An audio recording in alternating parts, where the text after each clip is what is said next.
Parents and viewers, तो अभी Baba Farid university of health science यानी कि पंजाब का जो एमबीबीएस और बीडीएस का प्रोस्पेक्टस है वो आ चुका है। और अब हम इसको गो थ्रू करेंगे। इस वीडियो को पूरा डिटेल में देखना, क्योंकि मैं आपके साथ पूरा प्रोस्पेक्टस रीड करने वाला हूँ और समझेंगे कि काउंसलिंग किस तरीके से चलने वाली है इस साल के लिए। और by the end of the video मैं आपके साथ ये फॉर्म को कैसे भरा जाता है वो भी शेयर करूंगा। अगर आप डायरेक्टली वो देखना चाहते हैं तो वीडियो के एंड में जाइए, वहां पर आपको स्टेप बाय स्टेप बताया गया है कि ये जो फॉर्म फिलिंग है वो कैसे करी जाती है। चलिए स्टार्ट कर लेते हैं। तो बहुत जहां पर जरूरत होगी वहां पर तेज तेज आगे भी बढ़ते जाएंगे। तो बीएफयूएचएस का जिन्होंने प्रोस्पेक्टस है वो यहाँ पर लॉन्च कर दिया है। इनिशियली कुछ डिस्क्लेमर्स हैं, वो अपने को पढ़ने की जरूरत नहीं है। मैसेज है, ये पढ़ने की जरूरत नहीं है।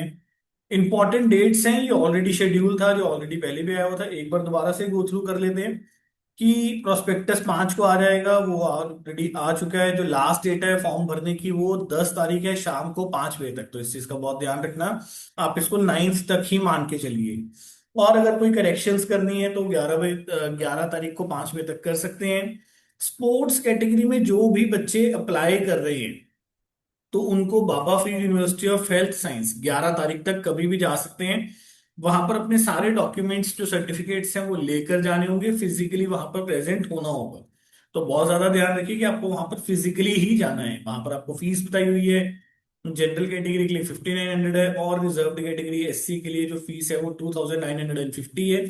कुछ इंपॉर्टेंट वेबसाइट्स, जैसे कि हमारे लिए सबसे ज्यादा इंपॉर्टेंट वेबसाइट कौन सी रहने वाली है, बीएफयूएचएस स्कॉलरशिप वाली है, पंजाब मेडिकल एजुकेशन है। आप बाबा फरीद यूनिवर्सिटी को ही जो है वो मेजरली रखिए। Then verification of minority quota candidates, तो जो क्रिश्चियन माइनॉरिटी है उसका इन्होंने यहाँ पे अभी अपडेट नहीं किया। बट पर्टिकुलरली अगर आप सीएमसी की वेबसाइट पर जाएंगे तो आप देखेंगे वहां पर अब फिजिकली जाने की जरूरत नहीं है। अगर आप माइनॉरिटी को बिलोंग करते हैं, अगर आप बाइबल टेस्ट पास हैं, तो आपको ऑनलाइन ही वहां पर ये सारा प्रोसेस करना होगा। उसकी वहां पर लिंक और क्या क्या डॉक्यूमेंट्स है वो ऑलरेडी शेयर्ड है सीएमसी की वेबसाइट पर। देन जो बच्चे सिख माइनॉरिटी का कोटा क्लेम कर रहे हैं, सिख माइनॉरिटी वाले बच्चों को फिजिकली जाना है। 12 तारीख तक का टाइम है, कभी भी जा सकते हैं। तो अपने साथ सिख माइनॉरिटी का जो सर्टिफिकेट है वो लेकर जाइए। वो वहां पर फिजिकली ये देखेंगे कि कहीं बच्चे ने कटिंग तो नहीं करी हुई। वो उनके लिए सबसे मेन क्राइटेरिया रहने वाला है। अब इस प्रोस्पेक्टस में जो सबसे अच्छी चीज है वो ये है कि यहाँ पर आपको एनआरआई के लिए अलग से काफी चीजें दी हुई हैं। वैसे यहाँ पर अभी एनआरआई के शेड्यूल दिए हुए हैं, यानी कि 12 तारीख तक कभी भी आप अपने जो एलिजिबिलिटी सर्टिफिकेट है वो अटेन करने के लिए, एप्लीकेशन फॉर्म को अटेन करने के लिए वहां पर जा सकते हैं। तो वहां पर आपको Baba Farid university of health science physically जाना है, तभी आप आगे का प्रोसेस कर पाएंगे। मेरिट लिस्ट 13 तारीख को आएगी, तो 13 तारीख एक बहुत इंपॉर्टेंट डे रहने वाला है, क्योंकि उस दिन पता चलेगा कि पंजाब की कट ऑफ कहां पर जाकर रुकेगी। ऑब्जेक्शन अगर मेरिट लिस्ट में, उसके लिए अगला तो 14 तारीख है। देन फाइनल मेरिट लिस्ट 15 अगस्त को दोबारा से डिस्प्ले हो जाएगी। शेड्यूल ऑफ काउंसलिंग बताया हुआ है। चॉइस फिलिंग जो है वो 16 से शुरू होगी और आपकी 19 तारीख को शाम को 5 बजे तक चलेगी। 22 तारीख को आपका रिजल्ट आ जाएगा। 23 तारीख को उन्होंने बताया हुआ है, और 24 तारीख को उन्होंने कहा कि फाइनल रिजल्ट आ जाएगा। रिपोर्टिंग जो है, फिजिकल रिपोर्टिंग जो है वो 25 तारीख से शुरू होगी। तो यानी कि ये चीज तो क्लियर हो गया कि जो Baba Farid university of health science है ये फ्री स्लोट वाले कंसेप्ट में नहीं है।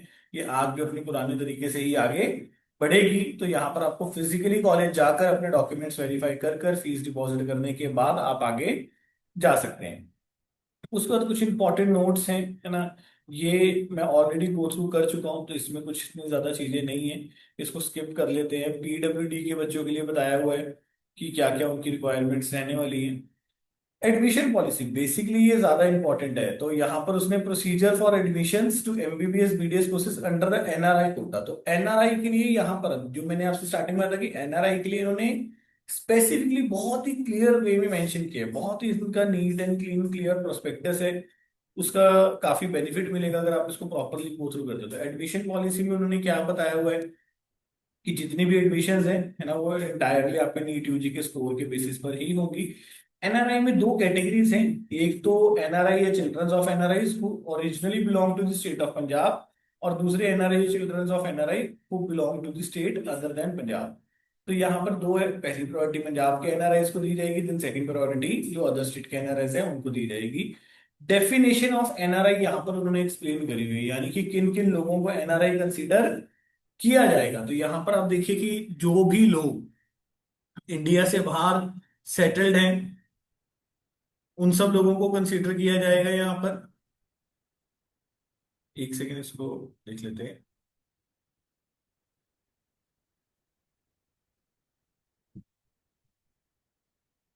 यहाँ पर जो भी लोग एम्प्लॉयमेंट में हैं वो लोग आएंगे, जो लोग बिजनेस की वजह से बाहर गए हुए थे वो सब लोग भी आएंगे। तो उन्होंने बता दिया कि किन किन लोगों को हम एनआरआई कंसीडर कर रहे हैं। एनआरआई का स्टेटस प्रूव करने के लिए जो पेरेंट, क्योंकि यहाँ तो पेरेंट्स है, बच्चा खुद ही है, तो पासपोर्ट से भी एनआरआई स्टेटस प्रूव हो जाएगा, पीआर कार्ड से भी हो सकता है, ग्रीन कार्ड से भी हो सकता है, फॉरेन कंट्री के पासपोर्ट या ग्रीन कार्ड से भी हो सकता है, ओसीआई कार्ड, पीआईओ कार्ड या एनी अदर। तो यहाँ पर वो मान लीजिए कि अगर आपके पास वो है एनआरआई स्टेटस सर्टिफिकेट है तो भी आप ये क्लेम कर सकते हो। तो इनमें से कोई भी एक डॉक्यूमेंट है तो आप अपना एनआरआई स्टेटस क्लेम कर सकते हैं। तो वो कह रहे हैं कि जो एनआरआई कोटे के अंदर एडमिशन लेना चाहता है उसके लिए बेसिकली नीट क्वालिफाई करना जरूरी है, एनएमसी की जो 40-50% वाली कंडीशन होती है वो पूरा करना जरूरी है, और उसके बाद एलिजिबिलिटी सर्टिफिकेट जो मेन है हमें Baba Farid university of health science से लेना है। इसमें होता क्या है, इसका सिंपल सा प्रोसीजर है, वो उन्होंने आगे दिया हुआ है, मैं आपको शॉर्टली एक्सप्लेन भी कर दूंगा। अगर procedure for obtaining eligibility certificate, तो बहुत ही सिंपल सा प्रोसेस है। आप वेबसाइट पर जाइए, वहां पर एलिजिबिलिटी सर्टिफिकेट एप्लीकेशन फॉर्म, इसका फॉर्मेट मिल जाएगा आपको। वो फॉर्मेट आपको डाउनलोड करना होगा, वो वहां पर डाउनलोड करने के बाद उसको फिल आउट करना है। फिल आउट करने के बाद आपको physically Baba Farid university of health science जाना है। वहां पर वो आपके अगर सारे डॉक्यूमेंट्स ओके होते हैं तो आपको एलिजिबिलिटी सर्टिफिकेट दे देंगे। देन वो ही आपका ऑटोमेटिकली एक एप्लीकेशन नंबर जनरेट करते हैं, वहां से ही हमें सारा प्रोसेस आगे करना होगा। तो डॉक्यूमेंट्स क्या क्या चाहिए आपको, वो उन्होंने यहाँ पर सारी लिस्ट दी हुई है, इसको आप देख भी सकते हैं। वहां पर बेसिक क्वालिफिकेशनल डॉक्यूमेंट्स हैं बच्चे के, 10वीं 11वीं 12वीं, नीट का स्कोर कार्ड, नीट का एडमिट कार्ड, और अगर पढ़ाई से बाहर से करी हुई है तो उसके लिए सर्टिफिकेट्स आपको चाहिए होंगे। देन एनआरआई डॉक्यूमेंट्स के अंदर उन्होंने पासपोर्ट या एनआरआई का कोई भी प्रूफ जो ऊपर हमने डिस्कस किया था वो सारी चीजें यहाँ पर आ जाती हैं। एडिशनल डॉक्यूमेंट्स में बेसिकली उन्होंने कहा है कि अगर बच्चा बाहर से पढ़ाई कर कर आ रहा है तो आपको इक्विवेलेंसी सर्टिफिकेट लेना होगा एसोसिएशन ऑफ इंडियन यूनिवर्सिटीज से। और अगर किसी भी तरह का कोई ग्रेडिंग है, क्वेश्चन, तो ट्रांसक्रिप्शन वगैरह सारी आपके पास होनी चाहिए। इसकी अब फीस क्या है, application form 1000 USD plus Indian 2000 रुपए का है। Eligibility certificate again 1000 USD plus 1000 रुपए का है। तो टोटल 3000 यूएसडी का ये आपका फॉर्म हो जाता है, जिसमें 1000 यूएसडी आपके एप्लीकेशन का है, और एक सॉरी 2000 यूएसडी हो जाता है। 1000 यूएसडी आपकी एप्लीकेशन फॉर्म का है, 1000 यूएसडी आपका एलिजिबिलिटी सर्टिफिकेट का है। अगेन रिपीट करता हूँ, पापा Farid university of health science physically जाना होगा, वहां पर जाकर ही आपको ये एलिजिबिलिटी सर्टिफिकेट मिलेगा। देन वो ही आपका वहां पर एक application number, ID, password generate करके देंगे आपको बाद में मेल पर। तो उन्होंने प्रोसीजर फॉर एडमिशन यहाँ पर सिंप्लीफाई किया हुआ है कि जितने भी एडमिशन हैं है ना, वो सारी की सारी ऑनलाइन होंगी। ट्यूशन फीस के बारे में बताया है कि जो भी एनआरआई की फीस है वो आपको पे करनी होगी। जो बैलेंस फीस है, जैसे यहाँ पर 60,000, 50, 25-25 होता है, तो 25-25 की जो है वो आपको बैंक गारंटी पे करनी होगी अगर आप फीस को इंस्टॉलमेंट्स में पे करते हैं। देन इसके बाद हम आगे बढ़ते हैं। यहाँ पर Baba Farid university of health science के बारे में बताया हुआ है, वो अपने किसी काम का नहीं है। यूनिवर्सिटी कैसे करती है, वो किसी काम का नहीं है। कुछ एब्रिविएशंस वगैरह दी हुई हैं, वो अपने किसी काम की नहीं है। कैटेगरी के बारे में बताया हुआ है, वो आगे जाके हम रीड करेंगे इसको डिटेल में। तो यहाँ पर उन्होंने और भी बेसिक सी चीजें दी हुई हैं, वो बता रहे हैं कि जो प्रोस्पेक्टस है 3 पार्ट्स में डिवाइडेड है। पार्ट ए में बेसिकली एडमिशन प्रोसेस के बारे में बताया हुआ है। पार्ट बी बहुत ज्यादा इंपॉर्टेंट है, ऑलरेडी वैसे भी आ चुका था पहले भी। पार्ट सी में सारे फॉर्मेट्स हैं आपके, तो जो भी एनएक्सएस फॉर्मेट्स हैं वो पार्ट सी के अंदर आपको देखने को मिलेंगे। देन उसके बाद आगे बढ़ते हैं। यहाँ पर तो कोर्स की फीस और जो बाकी सब खर्चे हैं है ना, वो बेसिक बेसिक्स है। ये बेसिकली अलग से जो फीस लगती है ये वो वाली फीस है, इसकी आपकी कॉलेज या ट्यूशन फीस नहीं है। ये एप्लीकेशन फीस है, ऑलरेडी हम ऊपर देख भी चुके थे, उसको हमने एक बार चेक कर लिया था। एलिजिबिलिटी कंडीशंस बेसिक्स ही हैं, है ना, कि भाई आपका नीट क्वालिफाई होना चाहिए, बाकी सब चीजें। ये कोड्स भी किसी काम के नहीं है, ज्यादा रीड करने की जरूरत नहीं है, क्योंकि ये जो एनटीए वाले कोड है, आप देखिए कि इन्फॉर्मेशन बुलेटिन जो एनटीए ने डाला था जब हमने नीट का पेपर भरा था, ये वो वाले कोड्स हैं। देन प्रोसीजर के बारे में बता रहे हैं, तो बहुत बेसिक सा प्रोसीजर है, ये मैं आपको वैसे ही एक्सप्लेन कर देता हूँ। वो ये कह रहे हैं कि भाई आपको ऑनलाइन अप्लाई करना है। ऑनलाइन अप्लाई करने के बाद आपको चॉइस फिलिंग करनी होगी। चॉइस फिलिंग करने के बाद अलॉटमेंट होगी, एंड देन आपको सारा एडमिशन प्रोसेस चलेगा। तो क्या क्या डॉक्यूमेंट्स चाहिए वो उसने यहाँ पर आपके साथ डिस्कस करे हुए हैं। एक रीसेंट पासपोर्ट साइज फोटोग्राफ चाहिए, कैंडिडेट के सिग्नेचर चाहिए, और बर्थ डेट ऑफ, उसके लिए आप यहाँ पर इसको भी यूज कर सकते हैं। देन यहाँ पे जो जो डॉक्यूमेंट्स हैं वो सारे हम यहाँ पर देख रहे हैं। क्लास 11 एंड 12 की मार्कशीट, क्लास 11 की मार्कशीट बहुत इंपॉर्टेंट होती है पंजाब के अंदर, तो कोई भी बच्चा जिसके पास नहीं है वो पहले ले आना कहीं, उसके बिना आगे बढ़े। परमानेंट रेजिडेंट सर्टिफिकेट, तो यहाँ पर क्लॉज 11 के अकॉर्डिंग कौन सा है वो उसको आगे जाके रीड करेंगे, तो बने रहिए। और अगर आपको कंटेंट अच्छा लगता है तो उसको लाइक जरूर करें, क्योंकि ये कहीं ना कहीं हमें भी मोटिवेशन देता है कि हम जब अपने इतने बिजी शेड्यूल में से आपके लिए सब कुछ रीड कर रहे हैं कि आपको ये एफर्ट्स अच्छे लग रहे हैं, तो इसको मैं आगे आपके लिए रीड करूंगा। बहुत ही इंपॉर्टेंट है क्लॉज 11, ध्यान से देखेंगे। तो रिजर्व्ड कैटेगरीज के जो डॉक्यूमेंट्स हैं अगर कोई एप्लीकेबल है तो उसके अकॉर्डिंग उसको ये सब चीजें लेकर आनी है। बाकी कैसे फॉर्म भरना है वो सारा आपको part last of the video में एक बार दिखाऊंगा भी। फीस वगैरह पे करने के बारे में बता रहा है ना, और वो कैंडिडेट्स की कैटेगरी के लिए बता रहा है। उसमें कह रहा है कि अगर आपने कैटेगरी गलत भर दी तो बाद में आपको जनरल में ट्रांसफर कर दिया जाएगा। वो एक चॉइस फिलिंग प्रोसेस के बारे में बता रहे हैं, ये अपने लिए इतना इंपॉर्टेंट नहीं है, रिपोर्टिंग करनी है। यहाँ पे कैटेगरी कोड्स हैं, बेसिकली जो जनरल कैटेगरी को बिलोंग करता है वो 11 सेलेक्ट करेगा, जो एससी को करता है वो 12 सेलेक्ट करेगा, बीसी को जो करता है वो 13 सेलेक्ट करेगा। इस तरीके से उसने सारे दिए होते हैं। जब आप वहां पर फॉर्म भरेंगे तो वहां पर आपको नजर भी आ रहा होगा, मतलब जब आप जनरल सेलेक्ट करोगे वो ऑटोमेटिकली 11 नंबर कोड उठा रहा होगा। तो इसके लिए कोई बहुत ज्यादा कंफ्यूज होने की जरूरत नहीं है, बट स्टिल एक बार देखना चाहे तो यहाँ पर देख सकते हैं कि जो जो कैटेगरीज हैं, स्पोर्ट्स पर्सन की, टेररिस्ट अफेक्टेड की, राइट अफेक्टेड की, वो सारी चीजें यहाँ पर जो है आपकी वार्ड्स ऑफ आर्म्ड फोर्सेस वाली जो कैटेगरी है उसमें बहुत सारी प्रायोरिटीज हैं। प्रायोरिटी 1 2 3 4 5, ये तो बहुत बढ़िया प्रायोरिटीज है, क्योंकि यहाँ पर आपको लो स्कोर पर भी एडमिशन मिलेगा। 6 7 जो 8 9 वाली है वहां पर कोई बहुत ज्यादा आपको बेनिफिट आता हुआ नजर नहीं आएगा। ऊपर की जो कैटेगरीज हैं, प्रायोरिटीज हैं, वहीं पर सीट्स भर जाती हैं। एक 11th में बताया हुआ है wards of Punjab police personnels and home guards, अगर उनके अंदर भी कैटेगरीज हैं कि कोई किल्ड इन एक्शन है, डिसेबल्ड है, तो वो सब पॉइंट्स आ जाते हैं। Children and grand children of freedom fighter आ गए है ना, जो माइग्रेंट्स ऑफ JNK के आ जाएंगे, इसमें EWS आ जाएगा।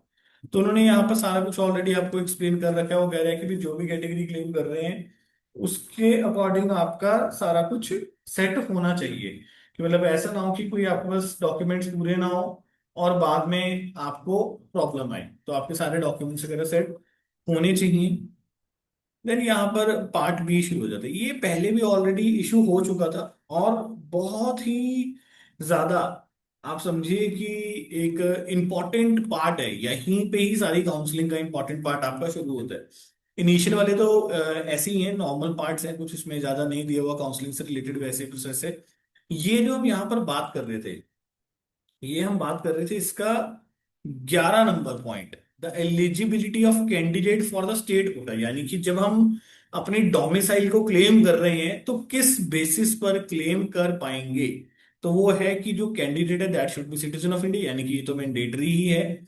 उसके बाद यहां पर आप ध्यान से देखिए, the candidate must have pass +1 and +2 from state of Punjab, और यानी कि ये एक लौती कंडीशन नहीं है, मतलब या तो ये या कोई और। यानी कि अगर आपकी +1 +2 है तो भी आप क्लेम कर सकते हैं। अगर +1 +2 नहीं है तो candidate should have born in state of Punjab. यानी कि अगर कुछ भी नहीं है, आपका घर भी नहीं है, पढ़ाई भी नहीं है, कुछ भी नहीं है, सिर्फ आपका प्लेस ऑफ बर्थ या बर्थ सर्टिफिकेट पे लिखा हुआ है कि ये जो बच्चा है पंजाब में पैदा हुआ था, तो भी आप क्लेम कर पाएंगे। और the candidate must be permanent resident of the state of Punjab. तो यहां पर उन्होंने आगे इसको एक्सप्लेन किया कि permanent resident of state of Punjab के अंदर कौन कौन लोग आते हैं। नो डाउट अब ये थोड़ा सा डिस्प्यूटेड हो जाता है, वहां पर जाकर मेरे साथ काफी पेरेंट्स की डिस्कशन भी होती है कॉल पर।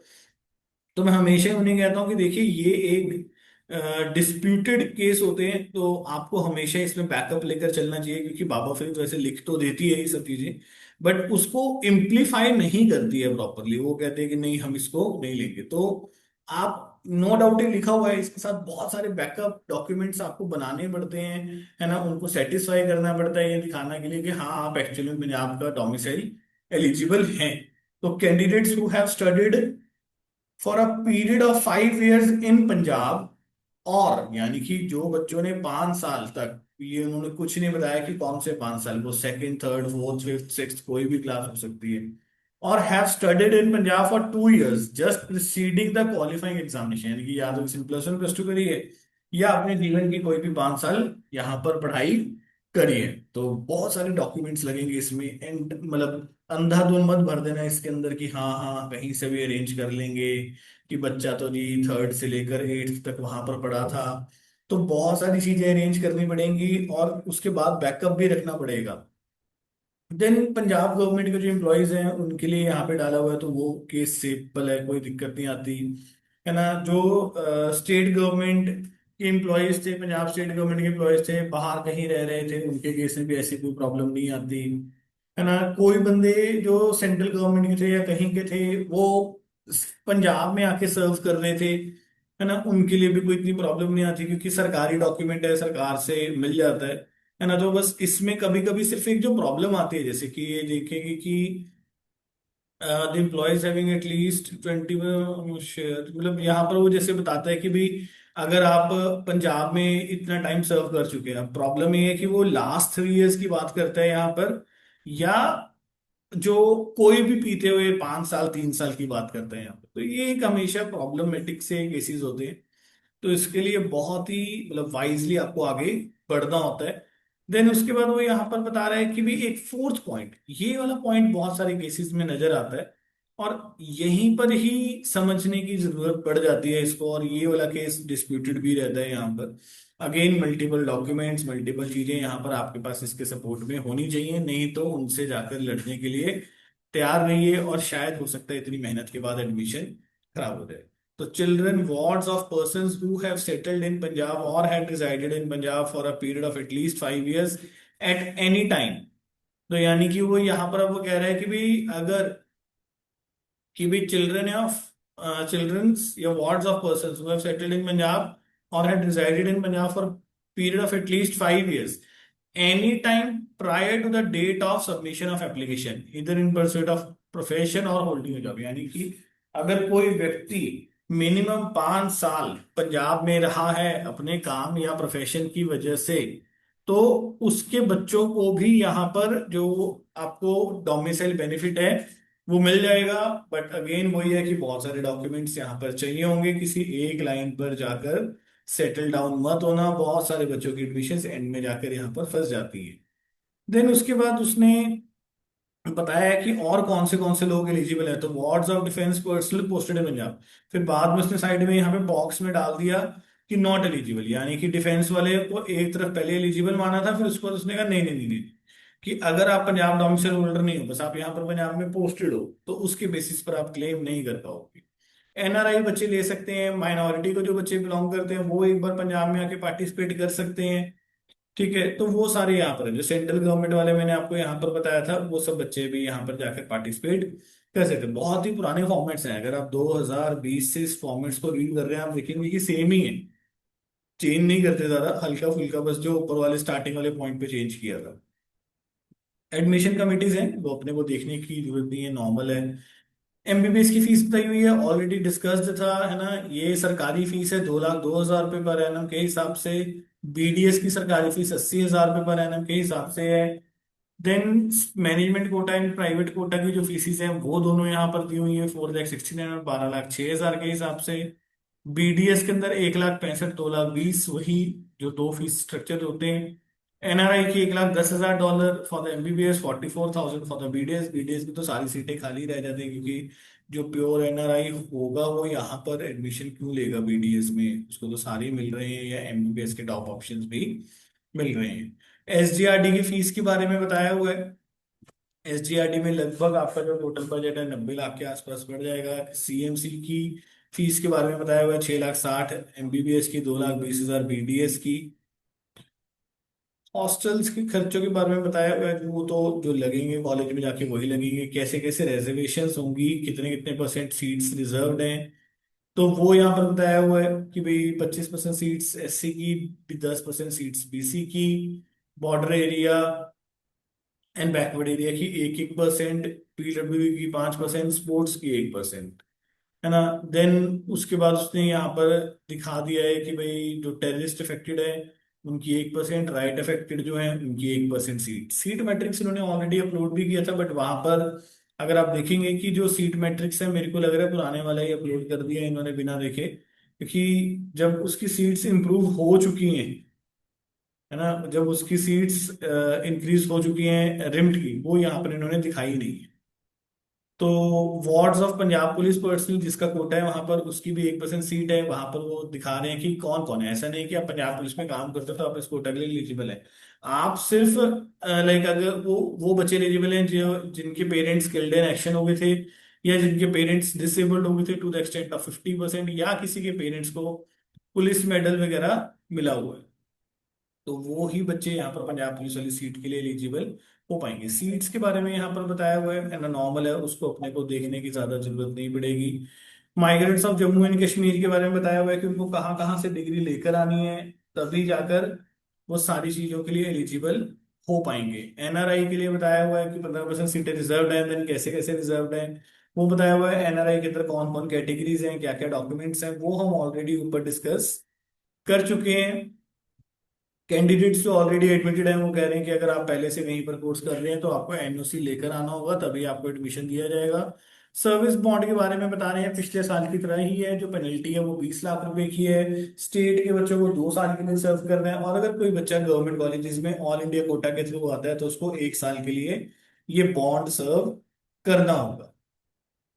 देन उसके बाद वो यहाँ पर आपको जनरल कंडीशंस हैं, बेसिक्स ही है ना, इसका कोई अपने पास बहुत ज्यादा रोल नहीं है ना, ये सारा ऑलरेडी गो थ्रू किया हुआ है। अब आगे आपके फॉर्मेट्स शुरू हो जाते हैं, तो यानी कि जो बच्चे +1 +2 के बेसिस पर डोमिसाइल क्लेम कर रहे हैं उनको ये जो एनेक्स्चर 1 है ये रिक्वायर्ड होगा, ये आपके पास पड़ा होना चाहिए। एनेक्स्चर 2 बेसिकली जो बर्थ के बेसिस पर, अगर आपका बर्थ सर्टिफिकेट है तो वो that is more than sufficient, वो आपका चल जाएगा वहां। देन एनेक्स्चर 3 बेसिकली उन सब के लिए जो मैं आपको आगे एम्प्लॉयज वाला बता रहा था, ये सारे जो भी एनेक्स्चर्स हैं ये सारे एम्प्लॉयज वाले पार्ट पे चल रहे हैं कि ये यहाँ पर जॉब कर रहा था तो एग्जाम्प्ट कर दिया, है ना। तो ये सारे अगेन वही है, एनेक्स्चर 7 भी फिलहाल वही है जो हम एम्प्लॉयज वाली कर रहे थे, 3 ईयर सर्विस वाला गो थ्रू कर रहे थे। देन उसके बाद यहाँ पर ये जो नेक्स्ट 10 है, जो मैंने कहा था कि एक डिस्प्यूटेड सा चलता है, वो डिस्प्यूटेड सा क्या है कि भी जो हमने बताया था कि as resided in Punjab for at least 5 years at any time, तो देखिए कुछ फॉर्मेट तो दिया नहीं है इसका, बस वैसे ही दे दिया कि भाई ये होना चाहिए आपके पास। अब इसमें क्या होना चाहिए वो इन्होंने कुछ भी नहीं दिया हो, तो वही समझना है। और मेन प्रॉब्लम ये है कि उनको भी नहीं पता ज्यादा इसमें कि क्या क्या चाहिए, तो वो कहते हैं कि जितना ज्यादा से ज्यादा लेकर आ सकते हो वो सारा ले आओ यहाँ पर। देन उसके बाद यहाँ पर the residence certificate submitted shall be parent, तो यहाँ पर उसने इस पॉइंट को एक्सप्लेन किया हुआ है। वो कह रहे थे resident certificate submitted by shall specify certified that parent has been a resident of Punjab for at least 5 years. Certificates not containing specific certification, तो कह रहे हैं कि आपके जो रेजिडेंट सर्टिफिकेट है उसके ऊपर लिखा होना चाहिए कि आप पिछले एटलीस्ट 5 सालों से यहाँ पर रह रहे हैं। अगर आपके सर्टिफिकेट पे वो नहीं लिखा हुआ तो हम आपके उस रेजिडेंट सर्टिफिकेट को कंसीडर नहीं करेंगे। आप समझिए कि अगर तो आप +1 +2 बर्थ ये वाली सारी चीजें पूरी करते हैं तो आपके रेजिडेंट सर्टिफिकेट पे क्या लिखा है दैट डजेंट मैटर, बट अगर आपका बर्थ भी कहीं और है, आपकी +1 +2 भी कहीं और से है, और आप on the basis of residence Punjab domicile claim कर रहे हैं, तो आपके सर्टिफिकेट में बहुत क्लियरली ये लाइन मेंशन होनी चाहिए कि आप पिछले 5 सालों से यहाँ पर रह रहे हैं। तो ये एक एग्जाम्पशन सर्टिफिकेट्स हैं, है ना, ये भी अभी किसी काम के नहीं, ये वही जो गवर्नमेंट एम्प्लॉयज वाले लोग हैं उनके लिए। Then caste certificate scheduled caste का उन्होंने कहा कि जो पंजाब ने दिया हुआ है वही होना चाहिए आपका, है ना। तो जो ये बीसी का सर्टिफिकेट है वो जो पंजाब ने दिया है बिल्कुल वही होना चाहिए आपका। बैकवर्ड एरिया का भी वही, बॉर्डर एरिया का भी वही। A candidate shall be eligible to admission border area condition only if he hails from a town village built miles international border she has studied for this 5 year organization system, तो वही जो पुरानी conditions है कि रहे भी वहां होने चाहिए, पढ़ाई भी वहां से हुई होनी चाहिए, उसका सर्टिफिकेट आपको लेकर आना होगा। डिसेबिलिटी सर्टिफिकेट, स्पोर्ट्स सर्टिफिकेट तो वहां पर वो ऑलरेडी सबके पास है ही है। देन टेररिस्ट अफेक्टेड वाले जो हैं, है ना, उनके यहाँ पे फॉर्मेट्स दिए हुए हैं, इस फॉर्मेट्स को रेडी करवा के रखिए। देन राइट अफेक्टेड वाले जो कैंडिडेट्स हैं उनकी भी फॉर्मेट जो है, उनके फॉर्मेट्स को भी आप रेडी करवा के रखिए। और मैं आपको बता देता हूँ कि इतने से ये सेटिस्फाई होते नहीं है, इनको और भी दो चार चीजें चाहिए होती हैं। तो वो मौके पे दे देते हैं और मौके पे अरेंज करना मुश्किल हो जाता है। तो जो डिफेंस वाले लोग हैं, है ना, किस प्रायोरिटी में आते हैं, वो उसको अपने वहां पर जाके जिला सैनिक बोर्ड से साइन करवाएंगे। वो उसको टिक कर देंगे कि आप कौन सी प्रायोरिटी में आते हैं, देन उसके अकॉर्डिंग आपका आगे चलता जाएगा। यही जो मैंने अभी बताया था कि भाई जो पंजाब पुलिस वाले थे उनको जो आते हैं, है ना, वो किस में थे, वो इसके अंदर टिक कर देते हैं उसको कि भाई जैसे अगर आप मान लीजिए कि भाई यहाँ पे वो डाल देगा कि भाई आपको क्या था, है ना, कि भाई Punjab arm police, Punjab home guards, paramilitary क्या हुआ था, किस दिन हुआ था, वो सारी चीजें यहाँ पर आई पंजाब से जो वहाँ की कमीशन है वहां से आपको मिल जाएगा। इनकम ईडब्ल्यूएस का है, ये नॉर्मल सर्टिफिकेट जो आपका बना हुआ है वही चल जाएगा। गैप का फॉर्मेट अगर है तो बहुत बढ़िया, नहीं तो आप यहाँ से डाउनलोड करके भी डाल सकते हैं। स्वॉन डिक्लेरेशन सभी के लिए जरूरी है, तो ये आप सबके पास होनी चाहिए, है ना। एनआरआई स्टेटस सर्टिफिकेट उन्हीं को चाहिए होगा जिनके पास फॉरेन का पासपोर्ट ओसीआई वगैरह नहीं है, उनको एनआरआई स्टेटस सर्टिफिकेट की रिक्वायर्ड होगी। तो ये कुछ बेसिक से डॉक्यूमेंट्स थे, है ना। तो यहाँ पर जाकर आपका जो प्रोस्पेक्टस है ये खत्म हो जाता है, और अब मेजरली लाइक शुरू होगा कि आपके पास आपका जो आपने फॉर्म भरना है, तो वो आप कैसे कैसे भरने वाले हैं। तो अब देखिए यहाँ पर जैसे सबसे पहले क्या है, आपको Baba Farid university of health science की वेबसाइट पर जाना है, वहां पर एप्लीकेशन लिंक होगा, उसको क्लिक करेंगे। यहाँ पे ये न्यू रजिस्ट्रेशन है, इसके साथ आपको ये स्टार्ट करना होगा। रजिस्ट्रेशन नंबर डालोगे, पासवर्ड डालोगे, ठीक है। न्यू रजिस्ट्रेशन करोगे, न्यू रजिस्ट्रेशन करते ही आपके पास अगला पेज यहाँ पे खुलेगा, प्रोसीड फॉर नेक्स्ट कर देंगे। देन उसके बाद यहाँ पर डिटेल्स भरनी है। तो are you citizen of India, NRI, तो अगर नॉर्मल भर रहे हो तो इंडिया का भरोगे, एनआरआई हो तो एनआरआई का भरोगे। रोल नंबर भरोगे, एप्लीकेशन नंबर भरोगे, यहाँ पर आप अपना जो टेंथ के अकॉर्डिंग मार्कशीट में आपका नाम था वो, फादर नेम भरोगे, नीट का रोल नंबर, नीट के marks, all India rank, NEET percentile. Again मैंने आपको जैसे वहां पे बताया था कि आप कैटेगरी चूज कर सकते हो, तो जैसे ही मैंने जनरल चूज किया ऑटोमेटिकली 11 आ गया। तो आपकी जो सब कैटेगरीज हैं आप उसको भी यहाँ पर सिलेक्ट कर सकते हैं। माइनॉरिटी, किस माइनॉरिटी को बिलोंग करते हैं वो यहाँ पर सिलेक्ट करनी होगी। डेट ऑफ बर्थ, जेंडर यहाँ पर डालना होगा, दोनों आपके एड्रेस आ जाएंगे यहाँ पर। और आप कहाँ पर रहते हैं वो स्टेट्स यहाँ पर ऑप्शंस खुलने लग जाएंगे आपके पास सारे। +2 के रोल नंबर को, आधार नंबर को डालना है, ईमेल डालोगे, स्कोर्स यहाँ पर एक बार एडिट कर दोगे। वो यहाँ पर देख लेगा आपने कहाँ से करी है, तो यहाँ से वो प्लस पूछेगा कि आपने जो name of state of +1 class वो यहाँ पर आ जाएगा, name of state of +2 class वो यहाँ पर आ जाएगा। फिर उसके बाद वो यहाँ पर बर्थ स्टेट पूछता है आपसे कि भाई बर्थ स्टेट, तो यहाँ पर जैसे ही मैंने बर्थ स्टेट सिलेक्ट करी, तो यहाँ पर जैसे ही मैं पंजाब सिलेक्ट करता हूँ, तो वो आगे ये जो ऑप्शन है इसको खत्म ही कर देता है। या मैंने +1 +2 करता हूँ तो वो यहाँ पर ये ऑप्शन एक्टिविटी नहीं करता, वो कहता है कि ठीक है ऑटोमेटिकली इस बच्चे का क्लेम हो गया। अगर आपकी यहाँ पर नहीं होती, +1 +2 पंजाब से नहीं होती, बर्थ पंजाब का नहीं होता, फिर वो यहाँ पर आपसे पूछता है कि आप 11 के कौन से क्लॉज में फॉल करते हो फॉर द डोमिसाइल। तो यहाँ पर आपको बाद में सिग्नेचर अपलोड करना है। जो स्वॉन डिक्लेरेशन है ना, वो हम यहाँ पर जो मैंने आपको लास्ट में दिखाया था, है ना, वो स्वॉन डिक्लेरेशन मेजर माइनर वाली होती है, अपने आप ही साइन करके अपलोड कर देना। ठीक है, यहाँ पर दोनों को टिक किया, देन आप आगे सेव एंड प्रोसीड करोगे। तो उसके बाद आपको वहां पर एक साइड पैनल दिखा है जिसमें फोटोज अपलोड करने के लिए गए, तो आपको अपनी फोटो, अपना साइन, अपने लेफ्ट थंब इम्प्रेशंस वो अपलोड करने होंगे।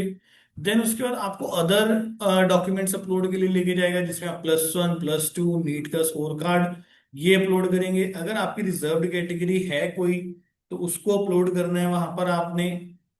अगर कोई एग्जाम्पशन है तो वो स्वॉन डिक्लेरेशन आपकी ऑलरेडी हो रखी थी। और एज प्रूफ के लिए टेंथ के डॉक्यूमेंट्स को अपलोड करेंगे। देन लास्ट स्टेप में आ जाता है आपके पास आपका बैंक।